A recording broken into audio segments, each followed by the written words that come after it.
اعوذ باللہ من الشیطان الرجیم بسم اللہ الرحمن الرحیم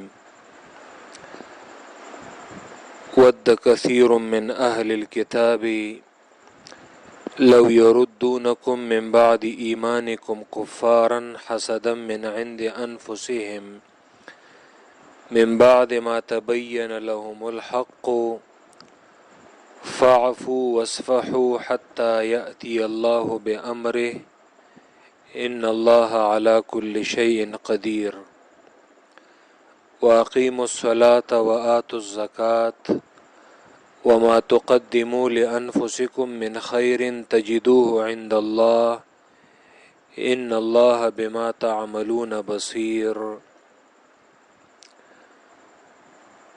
مقصد سورۃ البقرہ کا بیان چار مقاصد کا: اثبات التوحید، اثبات الرسالہ، جہاد فی سبیل اللہ، انفاق فی سبیل اللہ۔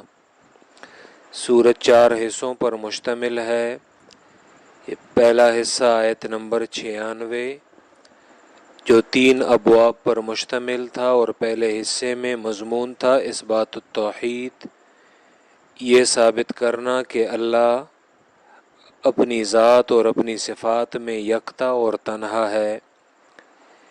یہ دعویٰ دلائل کے ساتھ ذکر کیا گیا۔ دوسرا حصہ شروع ہے اور یہ آیت نمبر 97 سے، جس میں مضمون ہے اثبات رسالت۔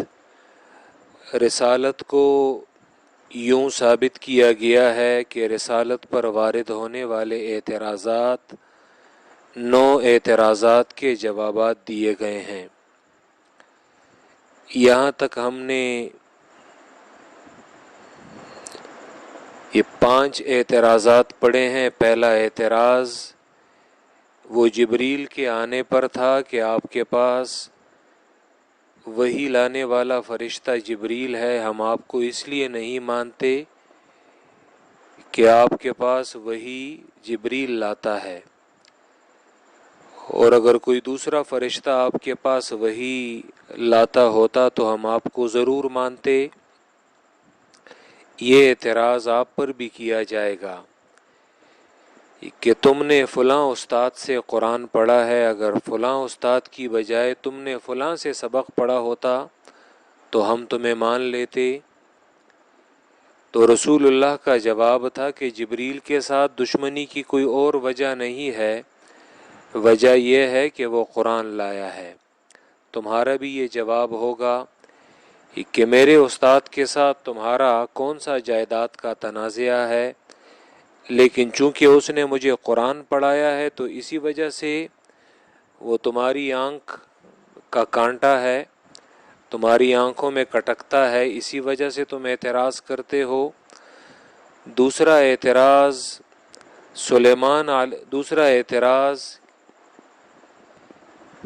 کہ آپ جادو کو کفر کہتے ہیں، حالانکہ اس پر حضرت سلیمان علیہ السلام انہوں نے جادو کے ذریعے لوگوں کو تابع کیا تھا۔ سلیمان علیہ السلام، آپ سلیمان کی صفائی کرتے ہیں اے پیغمبر؟ تو اس کا جواب کہ سلیمان جادوگر نہیں تھے، بلکہ یہ شیاطین نے انہیں بدنام کیا تھا۔ تم پر اگر بس نہ چلے تمہارے استاد پر تو تمہارے ساتھیوں کو بدنام کرے گا کہ تمہارے یہ درس کے جو ساتھی ہیں یہ اچھے نہیں ہیں، یہ اگر اچھے لوگ ہوتے تو ہم آپ کو مان لیتے۔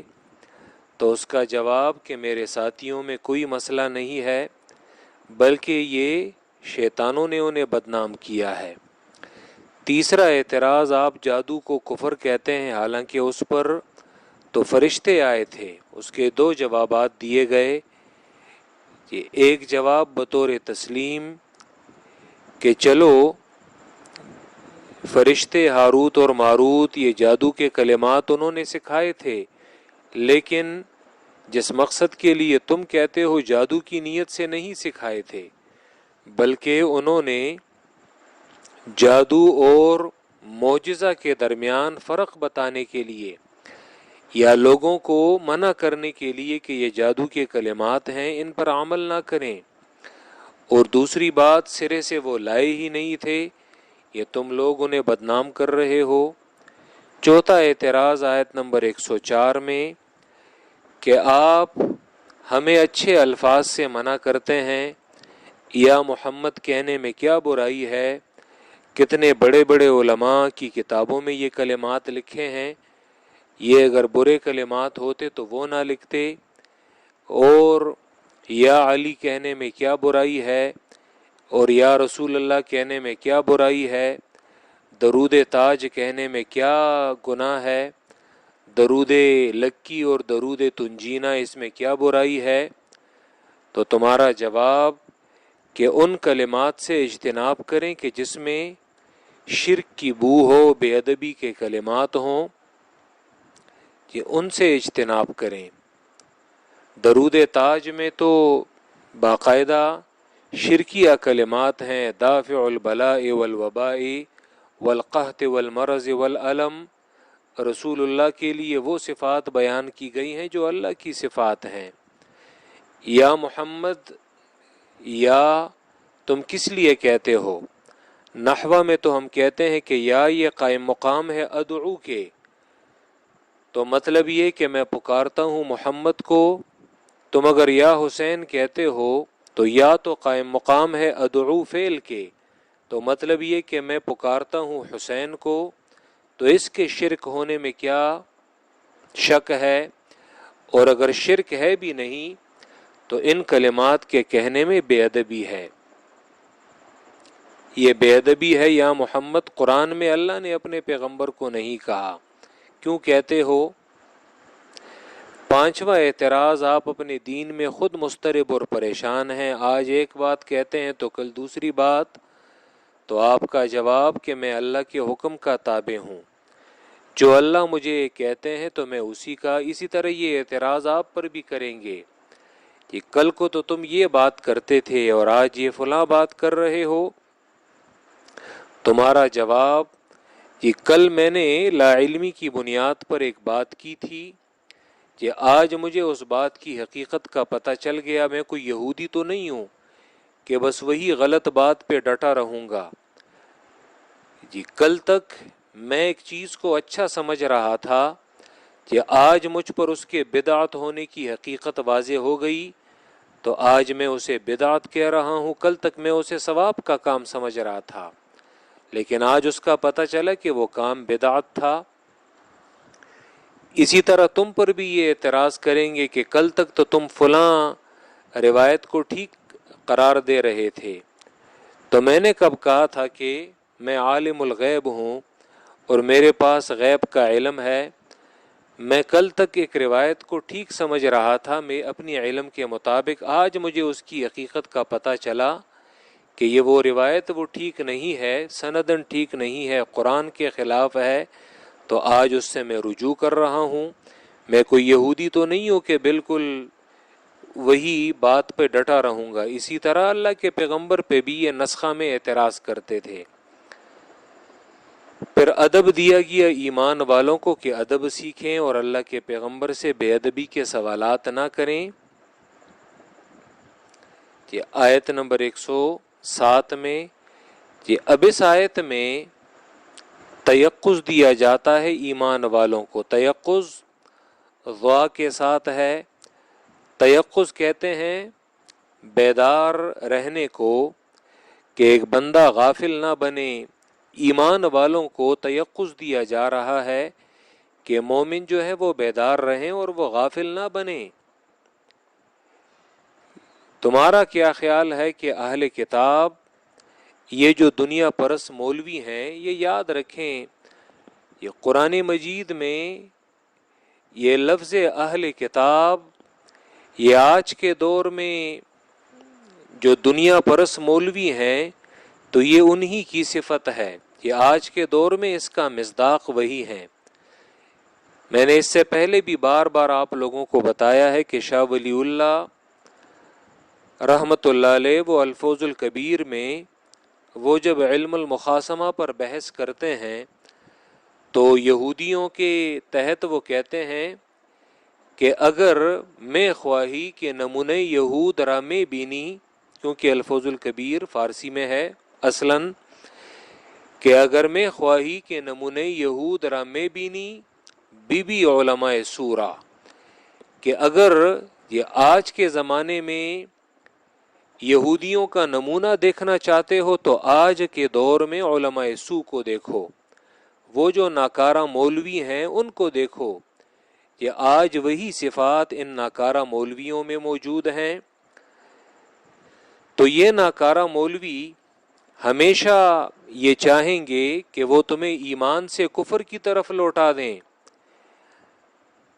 ناکارہ مولوی علماء سو وہ یہ نہیں چاہیں گے کہ تم ایمان پر برقرار رہو، بلکہ وہ تمہیں کفر کی طرف لوٹانا چاہتے ہیں۔ سوال یہ آتا ہے کہ شاید وہ تمہارے خیرخواہ ہوں، یا وہ تمہاری خیرخواہی طلب کر رہے ہوں، یا تمہارے اسلام کی انہیں کوئی فکر ہو۔ کیا ایسی بات ہے؟ ایسی بات ہرگز نہیں، بلکہ وہ حسد کے مرض میں گرفتار ہیں، حسد کے مرض میں گرفتار ہیں، حسد کی وجہ سے وہ اس طرح کرتے ہیں۔ تو قرآن مجید یہاں پہ ایمان والوں کو تیقظ دے رہا ہے کہ مومن بیدار رہو اور غافل نہ بنو۔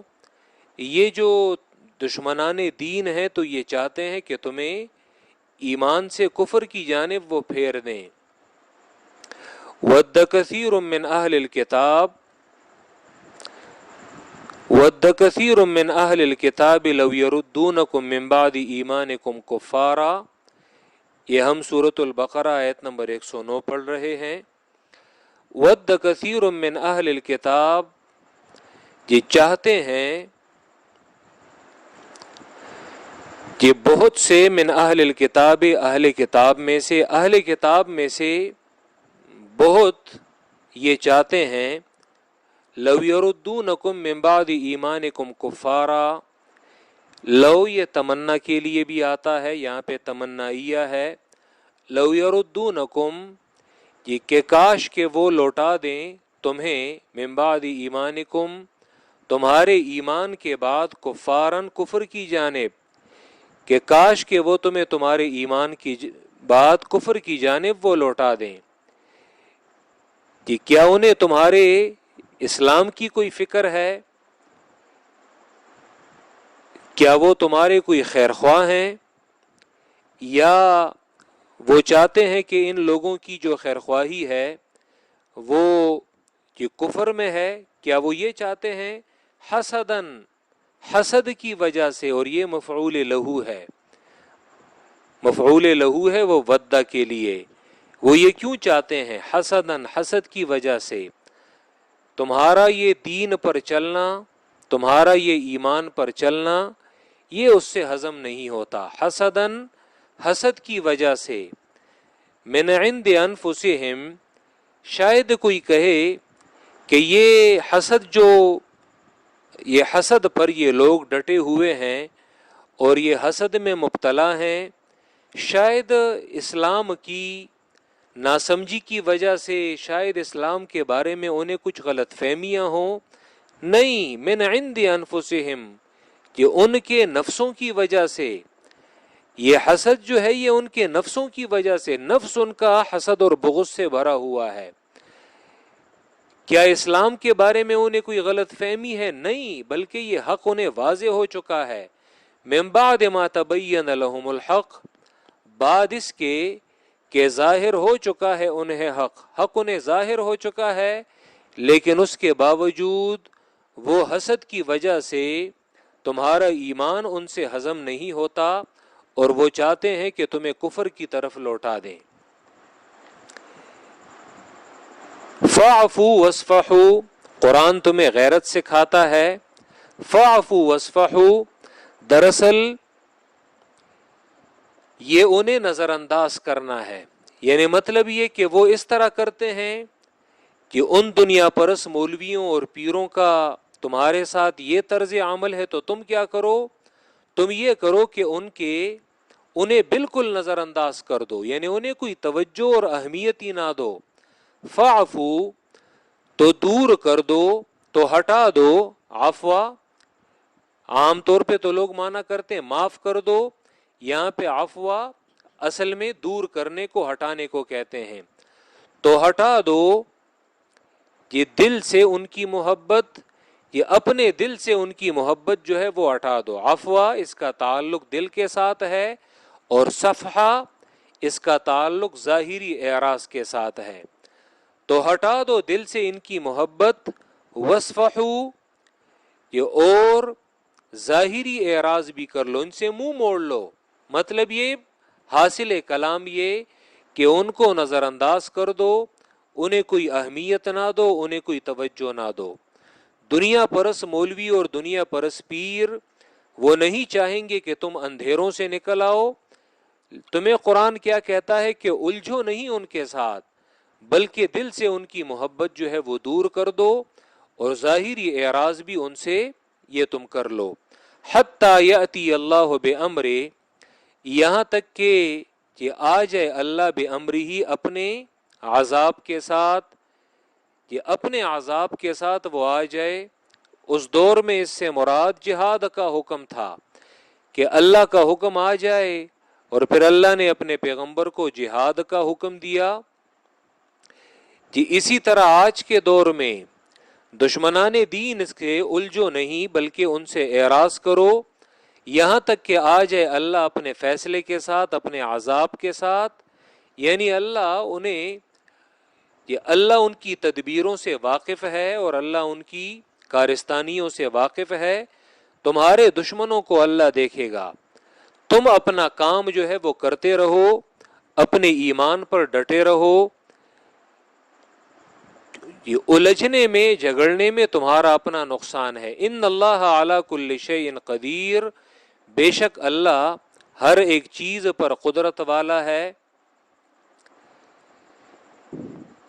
جی شاہ ولی اللہ کا قول میں نے ذکر کیا۔ دوسرا قول کہ قرآن مجید میں اہل کتاب یہ ناکارہ مولویوں کی علامت ہے۔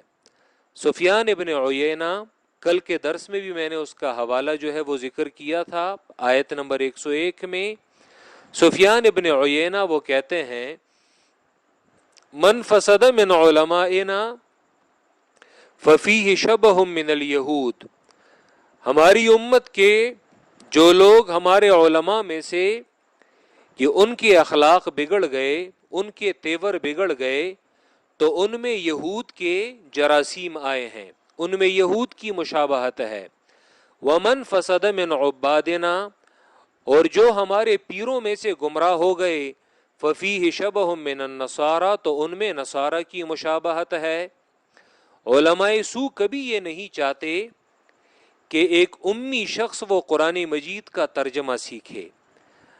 لو یردونکم من بعد ایمانکم کفارا، ایمان ایک مومن کہاں سے سیکھتا ہے، ایک امی کہاں سے سیکھتا ہے؟ قرآن سے ہی سیکھتا ہے۔ علماء سو یہ کبھی نہیں چاہیں گے کہ امی ایک عام شخص جو ہے وہ قرآن کا ترجمہ سیکھے، وہ قرآن مجید کے علم سے بہرور ہو، دن رات اسی طاق میں وہ بیٹھے ہوتے ہیں کہ کب یہ لوگ یہ ان کے ہتھے چڑھ جائیں اور وہ اسے قرآن مجید سے بھٹکا دیں۔ خود تو قرآن مجید کا ایک لفظ جو ہے وہ پڑھاتے نہیں، سکھاتے نہیں، لیکن اگر تمہارے بارے میں پتہ چل جائے کہ فلاں شخص وہ جو آج کل قرآن کا ترجمہ کسی اور سے پڑھ رہا ہے، تو اس کے بارے میں جتنی رکاوٹیں اور جتنے روڑے وہ تمہارے راستے میں وہ ڈالیں گے تو یہ تمہیں پتہ چل جائے گا۔ وجہ کیا ہے کہ وہ خود تمہیں اندھیرے میں رکھنا چاہتے ہیں، تمہیں اندھیرے میں رکھنا چاہتے ہیں تاکہ تمہارا مال لوٹنا ان کے لیے آسان ہو، تاکہ تمہاری عزت لوٹنا یہ اس کے لیے آسان ہو۔ اور اگر تم اندھیرے سے نکل آؤ تو پھر تو ان گمراہ مولویوں اور علماء سو کے ہاتھ سے تو تم نکل گئے، کیونکہ وہ پھر انہیں پتہ ہے کہ یہ لوگ پھر یہ ہم پر مال تو لگاتے نہیں، مال تو ہم ان کا تب بٹور سکیں گے کہ جب یہ لوگ اسی طرح اندھیروں میں اور جہالت میں یہ پڑے ہوئے ہوں۔ اس سے پہلے آیت نمبر 105 میں وہاں پہ مشرکین اور اہل کتاب جی ان کی خواہش وہ قرآن نے ذکر کی تھی، تو اس آیت کے تحت ہم نے ذکر کیا تھا، وہاں پہ ذکر کیا تھا ما یود الذین کفروا، سورہ بقرہ آیت نمبر 105، ما یود الذین کفروا من اہل الکتاب وللمشرکین ان ینزل علیکم من خیر من ربکم، کہ مشرکین اور علماء سوء وہ یہی چاہتے ہیں کہ تم لوگ قرآن کے قریب نہ آؤ، تم لوگوں پر کوئی خیر وہی اسی طرح قرآن کے ساتھ تعلق یہ تمہارا نہ بنا رہے، تمہارا قرآن کے ساتھ تعلق جو ہے وہ کہیں بن نہ جائے۔ تو وہاں پر ہم نے چند آیات جو ہے وہ ذکر کی تھیں۔ اسی طرح اس آیت میں بھی اللہ فرماتے ہیں وَدَّ كَثِيرٌ مِّنْ أَهْلِ الْكِتَابِ لَوْ يَرُدُّونَكُم مِّن بَعْدِ إِيمَانِكُمْ كُفَّارًا، اسی طرح سورہ نساء آیت نمبر 89 میں آ جائے گا کہ وَدُّوا لَوْ تَكْفُرُونَ كَمَا كَفَرُوا فَتَكُونُونَ سَوَاءً، یہ کافر چاہتے ہیں، دشمنان دین چاہتے ہیں کہ تم بھی ویسے ہی کافر بنو جیسا کہ وہ کافر ہیں، تو تم دونوں کفر میں برابر ہو جاؤ، یعنی تمہارے دین کے دشمن وہ تمہارا کفر چاہتے ہیں کہ تم اللہ کی کتاب سے دور ہو جاؤ اور تم بھی اسی طرح کفریہ عقائد اور کفر کے کام پر چلتے رہو۔ اسی طرح سورہ نساء آیت نمبر 102 میں بھی آتا ہے کہ وَدُّوا لَوْ تَغْفُلُونَ عَنْ أَسْلِحَتِكُمْ وَأَمْتِعَتِكُمْ فَيَمِيلُونَ عَلَيْكُمْ مَيْلَةً وَاحِدًا، کفار چاہتے ہیں کہ مسلمان اپنے اسلحے اور جنگ کے سامان سے وہ غافل ہو جائیں تاکہ وہ یکبارگی تم پر وہ حملہ کر دیں۔ قرآن کی ان آیات میں اگر آپ دیکھ لیں، دشمنان دین کے یہ جو ان کی خواہشات ہیں یہ بڑی واضح ہیں، بڑی واضح۔ اسی طرح سورہ بقرہ میں بھی آ جائے گا آیت نمبر 217 میں وَلَا يَزَالُونَ يُقَاتِلُونَكُمْ حَتَّى يَرُدُّوكُمْ عَنْ دِينِكُمْ إِنِ اسْتَطَاعُوا، ہمیشہ تمہارے ساتھ جھگڑتے رہیں گے یہاں تک کہ تمہیں تمہارے دین سے پھیر دیں جتنا ان کا بس چلے۔ ان 4-5 آیتوں کو سورہ بقرہ میں یہ جو 3 آیات ہیں اور سورہ نساء میں جو وہ 2 آیات ہیں اور اسی طرح قرآن کی دیگر آیات میں بھی آتا ہے کہ اگر آپ ان کا وہ لب لباب اور نچوڑ دیکھ لیں، یہ قرآن سے تمہاری دوری چاہتے ہیں تاکہ تمہیں ایمان سے وہ کفر کی طرف لے جائیں اور جہاد سے وہ تمہیں غافل بنانا چاہتے ہیں۔ اور آج دیکھ لیں مسلمانوں میں یہی 2 چیزیں انہوں نے ایسی بنا دی ہیں کہ وہ قرآن کے قریب نہ آئیں اور جہاد کا نام نہ لیں، جہاد کا نام وہ نہ لیں، اسی لیے مسلمانوں پر آج وہ حکمرانی کر رہے ہیں۔ تو یہاں پہ بھی قرآن کہتا ہے حسدا من عند انفسہم، یہ حسد کی وجہ سے ان کے نفسوں کی طرف سے، من بعد ما تبین لہم الحق، ان 2 الفاظ میں فرق ہے، حسد اور غبطہ۔ حسد میں یاد رکھیں، حسد میں بھی تمنا ہوتی ہے اور غبطہ میں بھی تمنا ہوتی ہے، لیکن حسد یہ کہتے ہیں تمنا کرنا دوسرے سے نعمت چھن جانے کی۔ ایک انسان تمنا اور آرزو کرے کہ اگر کسی شخص پر اللہ نے کوئی نعمت کی ہو اور یہ شخص تمنا کرے کہ مجھے یہ نعمت ملے نہ ملے لیکن اس فلاں سے بھی یہ نعمت جو ہے یہ چھن جائے، اور انسان ہر وقت اسی آرزو میں اور تمنا میں رہے، یہ حسد ہے۔ مثلا کسی شخص کو اللہ نے قرآن کا علم دیا ہے اور ایک شخص حسد کی وجہ سے وہ یہ تمنا کرے کہ میں قرآن کا علم نہ سیکھوں لیکن اس سے بھی یہ قرآن کا علم جو ہے یہ چھن جائے۔ یا اسی طرح کسی شخص کو اللہ نے حلال مال دیا ہے اور دوسرا یہ تمنا اور یہ آرزو کرے کہ یہ مال مجھے نہ ملے، پرواہ نہیں، لیکن اس سے بھی یہ مال چھن جائے۔ اسی طرح کسی کو اللہ نے اچھا عہدہ دیا ہے اور ایک بندہ ایسی تمنا کرے، یہ حسد ہے اور یہ ناجائز ہے۔ اور غبطہ کہتے ہیں اس تمنا کو کہ اللہ تو نے فلاں پر جو نعمت کی ہے تو اس جیسی نعمت مجھے بھی عطا کر. اس سے نعمت کی چھن جانے کی کوئی تمنا نہ کرے، بلکہ اسی نعمت جیسی نعمت انسان اپنے لیے بھی اللہ سے مانگے. ابن جوزی کہتے ہیں فَأَمَّا الْحَسَدُ فَهُوَ تَمَنِّي زَوَالِ النِّعْمَةِ عَنِ الْمَحْسُودِ، کہ وہ نعمت کے زوال کی تمنا کرے جس کے ساتھ وہ حسد کر رہا ہے. لیکن غبطہ جو ہے وہ اس کے بالکل برعکس ہے، اور وہ یہ کہ اس میں انسان تمنا کرتا ہے کہ اس جیسی نعمت کی بغیر اس شخص سے اس نعمت کے زائل ہونے کی. اسی طرح امام نووی نے شرح مسلم میں وہ یہی کہتے ہیں، اور وہ کہتے ہیں کہ حسد دو قسم پر ہے، ایک حقیقی ہے اور ایک مجازی ہے. تو جو حسد حقیقی ہے تو وہ اسے یہی حسد کہتے ہیں، اور جو غبطہ ہے وہ اسے حسد مجازی کہتے ہیں. وہ جو حدیث میں آتا ہے لا حسد الا فی اثنتین، بخاری کی روایت میں کتاب العلم میں جو آتا ہے، تو اس سے مراد غبطہ ہے. لا حسد الا فی اثنتین، کہ حسد نہیں جائز مگر دو چیزوں میں، تو حسد تو بالکل جائز نہیں ہے. اصل میں اس حسد سے مراد غبطہ ہے، مراد اس سے وہ حسد مجازی ہے. تو اور اس میں وہ دو چیزیں کون سی آتی ہیں کہ کسی شخص کو اللہ نے قرآن کا علم دیا ہو اور تم یہ تمنا کرو کہ اللہ اس جیسا علم مجھے بھی عطا کر. کسی شخص کو اللہ نے حلال مال دیا ہو اور وہ دن رات حلال مال خرچ کرتا ہو اور تم یہ تمنا کرو کہ اللہ اس جیسا حلال مال مجھے بھی عطا کر. اس شخص کو جو تو نے نصیب کیا ہے اللہ وہ اسے نصیب کر، اسے مزید دے، اور مجھے بھی ایسا حلال مال یہ عطا کر. تو یہ غبطہ ہے اور یہ جائز ہے. فَاعْفُوا وَاصْفَحُوا حَتَّى يَأْتِيَ اللَّهُ بِأَمْرِهِ، تو ہٹا دو دل سے ان کی محبت اور ظاہری منہ بھی پھیر دو.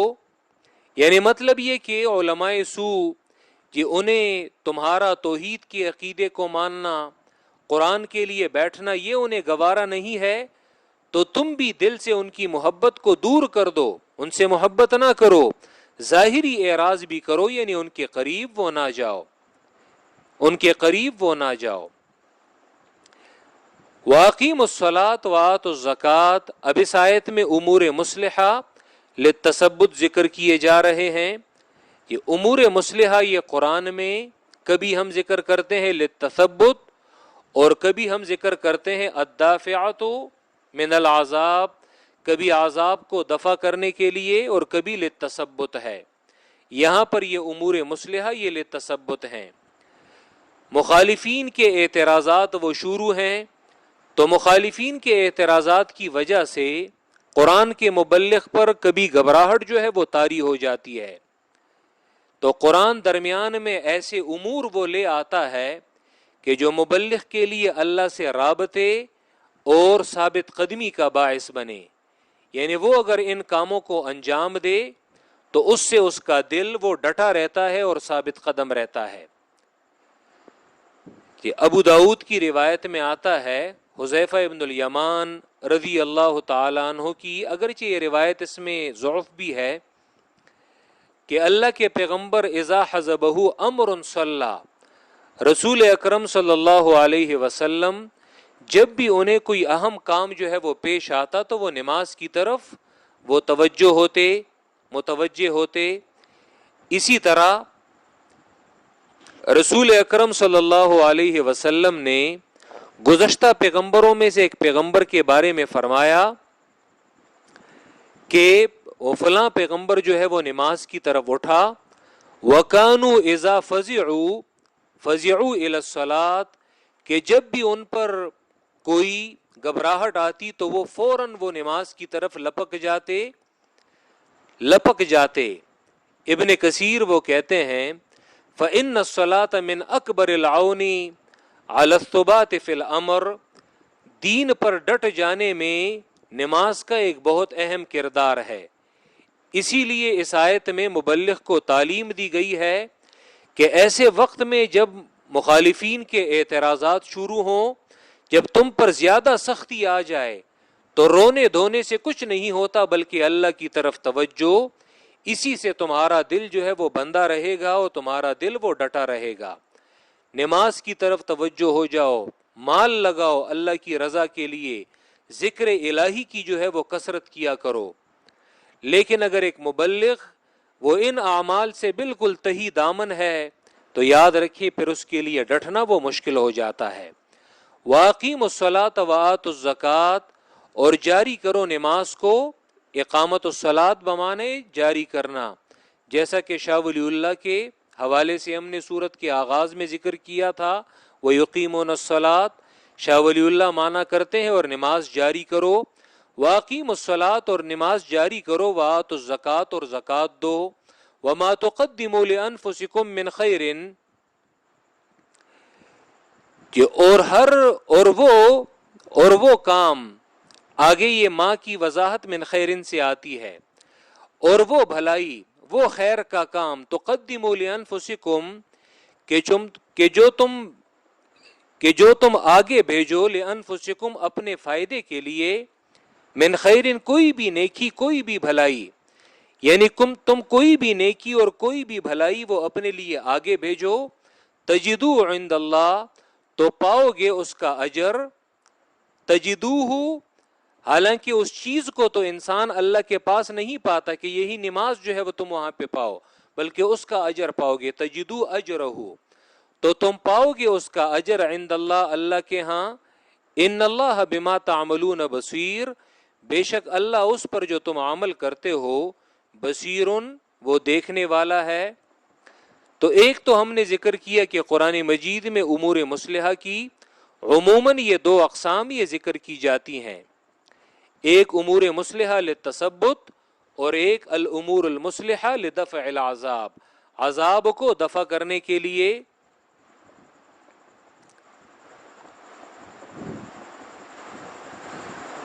یہاں پر ایک بات تو قرآن نے یہ کی کہ وہ بھلائی اور وہ نیکی کا کام کہ جو تم آگے بھیجو اپنے لیے، ایک تو وہ ہے۔ بعض نیکی کے کام وہ ہیں کہ جو انسان اپنے ماں باپ چھوڑتا ہے، کہ اپنے ماں باپ چھوڑتا ہے اور اپنی موت کے بعد جو زندہ لوگ ہوتے ہیں تو وہ انہی چیزوں پر عمل کرتے ہیں، کیونکہ یہی شخص یہ سبب بنا ہوتا ہے، تو اس کا اجر بھی انسان کو وہ پہنچتا رہتا ہے، اور انسان کے عمل کا وہ اکاؤنٹ وہ بدستور وہ کھلا رہتا ہے، یہاں تک کہ قیامت تک انسان کا وہ جو عمل کا وہ اکاؤنٹ ہے تو وہ کھلا رہتا ہے۔ قرطبی نے یہاں پہ بعض اشعار جو ہیں وہ ذکر کیے ہیں، اور وہ کہتے ہیں وَمَا تُقَدِّمُوا لِأَنفُسِكُم میں کہ قدم لنفسك قبل موتك صالحا وعمل فليس إلى الخلود سبيل، کہ اپنے لیے موت سے پہلے پہلے نیک اعمال جو ہے وہ آگے بھیجو اور عمل کرو، فليس إلى الخلود سبيل، کیونکہ ہمیشہ رہنے کے لیے اور کوئی راستہ عمل کے علاوہ اور کوئی ہے نہیں۔ قدم لنفسك توبة مرجوة قبل الممات وقبل حبس الألسن، موت سے پہلے پہلے کہ ایسی توبہ کرو کہ جس توبہ کی قبولیت کا اس کی امید کی جاتی ہے، قبل الممات وقبل حبس الألسن، زبان کے رکنے سے پہلے پہلے وہ توبہ کر لو۔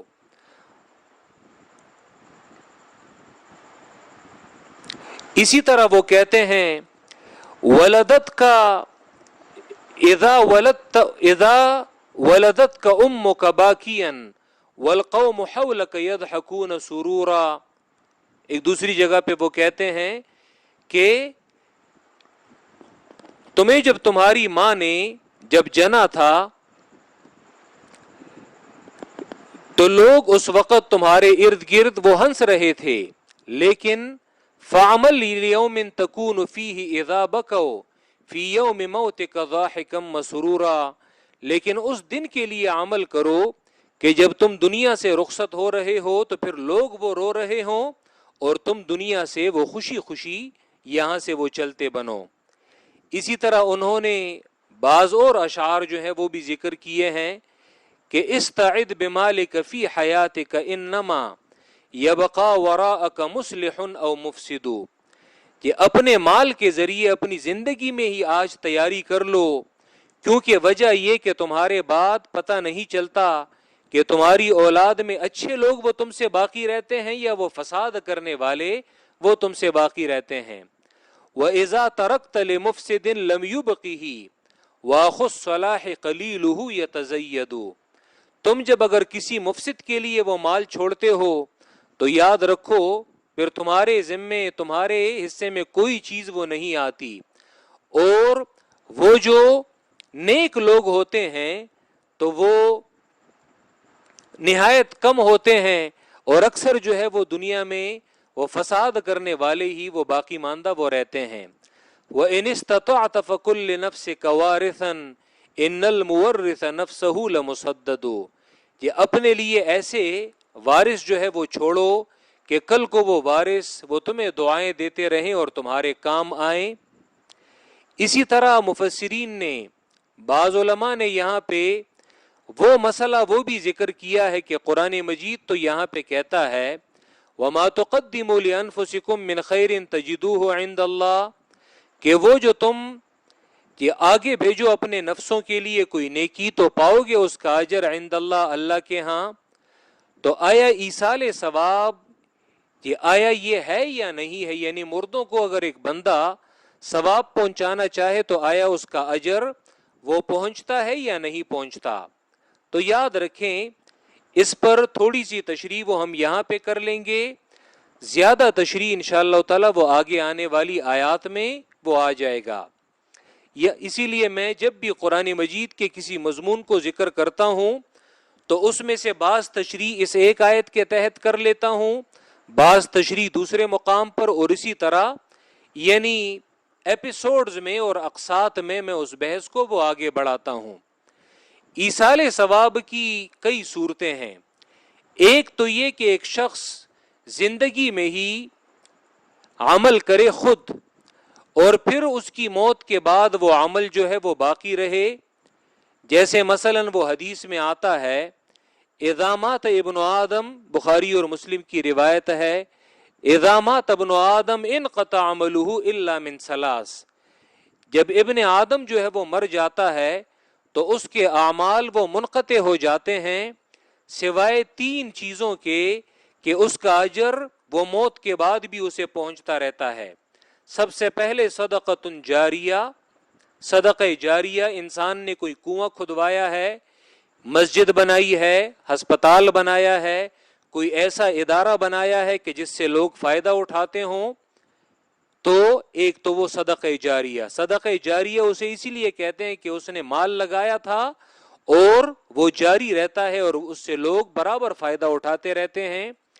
دوسرا علم ينتفع به، دوسرا وہ علم کے جس سے فائدہ اٹھایا جائے، مثلا کسی نے درس کیا ہے قرآن کا اور وہ سلسلہ وہ آگے بڑھتا جاتا ہے، اسی طرح علم جو ہے اس سے فائدہ اٹھایا جائے، اس کی جو لکھائی ہے وہ تحریرات ہیں اور وہ حق کی تحریر ہے اور وہ آگے اس سے لوگ فائدہ اٹھاتے ہوں، علم ينتفع به۔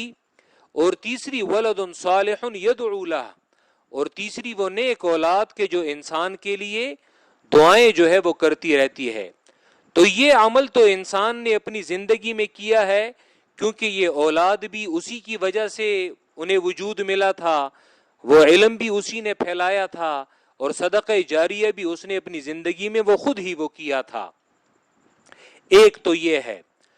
دوسری صورت ایصال ثواب کی وہ یہ ہے کہ اس کے رشتہ دار، اس کی اولاد، اس کے بیوی بچے، اسی طرح اس کے جو پسماندگان ہیں وہ کوئی عمل کریں، اس کے دوست جو ہے وہ کوئی عمل کریں اور اس کا ثواب جو ہے اس میت کو وہ بخش دیں۔ تو یاد رکھیں اس میں عموماً 4 صورتیں جو ہے وہ بیان کی جاتی ہیں کہ اس میں کون کون سی صورت کا وہ اجر وہ پہنچتا ہے اس میت کو۔ اس میں 4 صورتیں ہیں، بلکہ یوں کہیں کہ عبادات کی وہ 4 قسمیں ہیں۔ ایک ہے عبادات قلبیہ، دوسرا ہے عبادات مالیہ، تیسرا ہے عبادات بدنیہ، اور چوتھا ہے وہ عبادات کے جو مرکب ہوں بدن اور مال دونوں سے۔ عبادات قلبیہ جیسے ایمان ہے، عبادات مالیہ جیسے مثلا صدقہ اور خیرات ہے، عبادات بدنیہ جیسے مثلا نماز ہے، روزہ ہے، ذکر ہے، تلاوت ہے، اور وہ عبادات جو مرکب ہیں بدن اور مال دونوں سے جیسے حج اور عمرہ ہے۔ پہلی جو صورت ہے عبادات قلبیہ، قلبی عبادت، یاد رکھیں قلبی عبادت کہ اسے آپ کسی اور کو بخش نہیں سکتے کہ اے اللہ میں جو ایمان لایا ہوں تو میرے ایمان لانے کا یہ جو اجر ہے یہ فلاں کو بخش دے، یہ فلاں کو بخش دے، اس کا کوئی فائدہ وہ نہیں ہے اور یہ پہنچتا بھی نہیں ہے کہ میں جو ایمان لایا ہوں اس کا اجر یہ فلاں کو پہنچا دے۔ اسی لیے سورہ نجم کی جو آیت نمبر 38 اور 39 ہے تو اس میں بہت ساری بحث ہے، انشاءاللہ زیادہ تفصیل جب ہم سورہ نجم کو پہنچیں گے پارہ نمبر 27 میں تو وہاں پر ہم اس کی وضاحت کریں گے، اور وہاں پہ وَلَيْسَ لِلْإِنسَانِ إِلَّا مَا سَعَى اس آیت کی تفسیر انشاءاللہ ہم تفصیلاً کریں گے، لیکن اسی سے پہلے یہ جو بطور تمہید کچھ باتیں ہیں تاکہ اس مقام تک پہنچتے پہنچتے آپ بہت ساری تفصیلات کو وہ سمجھ چکے ہوں۔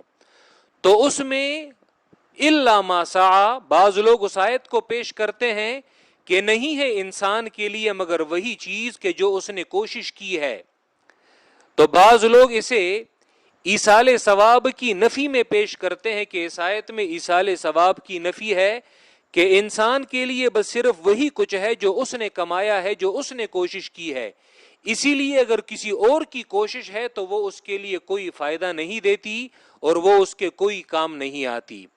ہم کہتے ہیں کہ نہیں، ایسا نہیں ہے، بلکہ لیس للانسان الا ما سعى، ما سعى سے مراد وہی جو قلبی عبادت ہے وہی مراد ہے۔ کیا مطلب؟ کہ نہیں ہے انسان کے لیے مگر وہی چیز سعی کہ جو اس نے کوشش کی ہے، مطلب یہ کہ انسان کو اپنے ایمان کا فائدہ ہے، کسی اور کے ایمان کا فائدہ اسے نہیں پہنچ سکتا۔ اسی لیے ابراہیم کے ایمان کا فائدہ وہ اپنے باپ کو نہیں پہنچ سکتا تھا، وجہ یہ کہ اس کے پاس ایمان نہیں تھا۔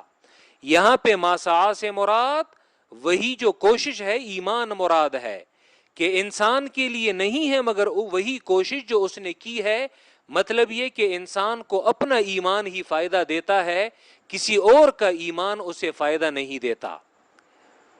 تو اس سے مراد وہی عبادات قلبیہ ہیں کہ مطلب یہ کہ قلبی عبادت یعنی ایمان لانا ایک انسان کو اپنا تو فائدہ دیتا ہے، وہ کسی اور کے لیے وہ کارآمد اور کارگر نہیں ہو سکتا۔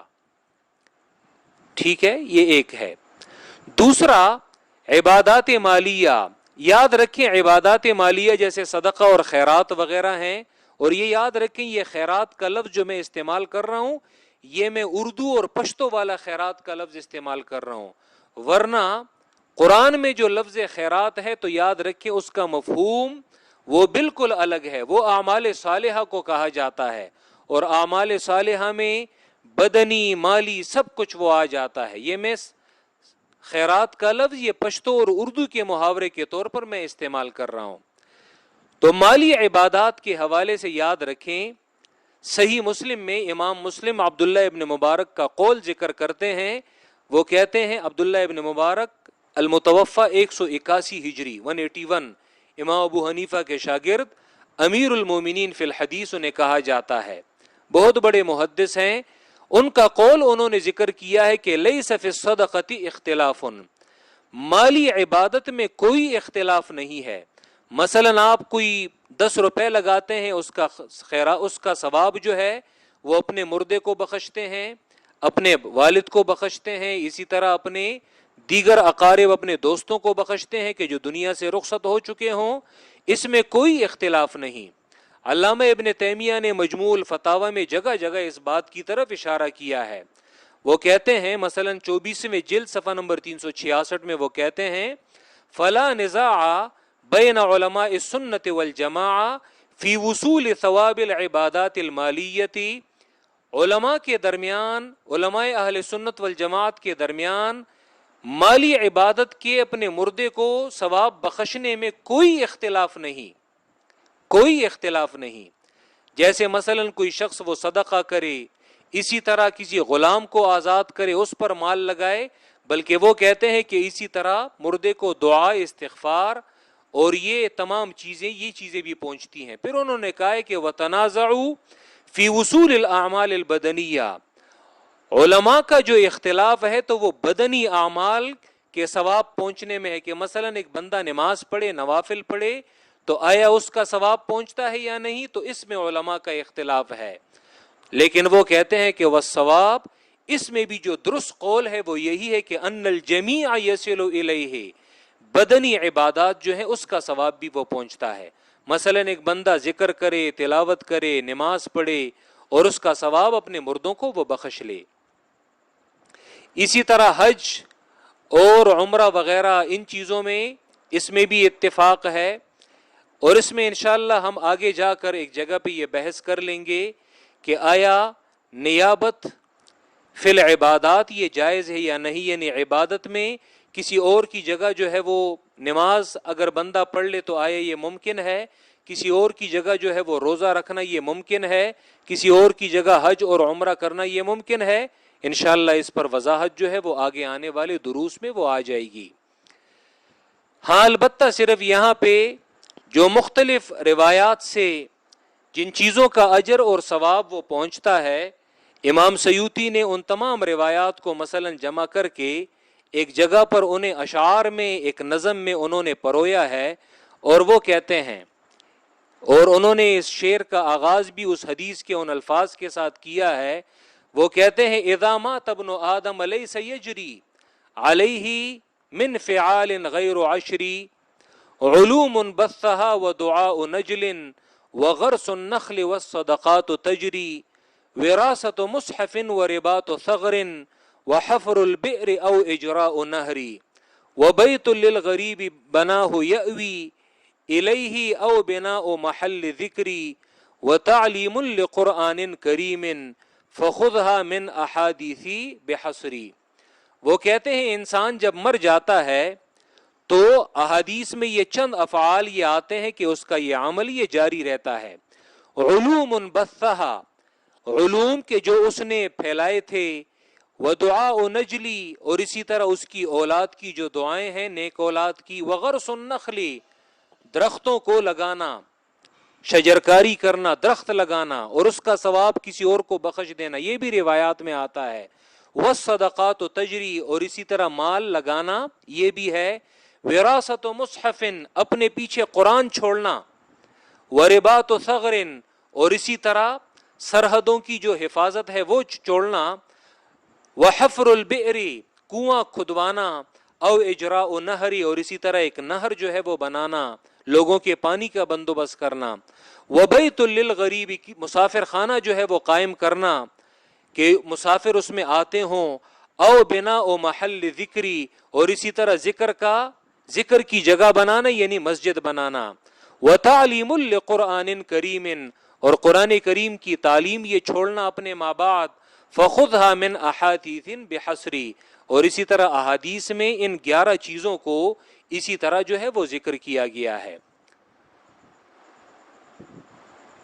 وَدَّ كَثِيرٌ مِّنْ أَهْلِ الْكِتَابِ، اور چاہتے ہیں بہت سے اہل کتاب میں سے، لَوْ يَرُدُّونَكُم مِّن بَعْدِ إِيمَانِكُمْ كُفَّارًا، کاش کہ وہ لوٹا دیں تمہیں، من بعد ایمانکم، تمہارے ایمان لانے کے بعد، کفارن، کفر کی جانب، حسدن، حسد کی وجہ سے، من عند انفسہم، ان کے نفسوں کی طرف سے، من بعد ما تبین لہم الحق، بعد اس کے کہ واضح ہو چکا ہے انہیں حق، یعنی حق واضح ہو جانے کے بعد بھی وہ یہ چاہتے ہیں کہ تم ایمان سے کفر کی جانب لوٹ جاؤ۔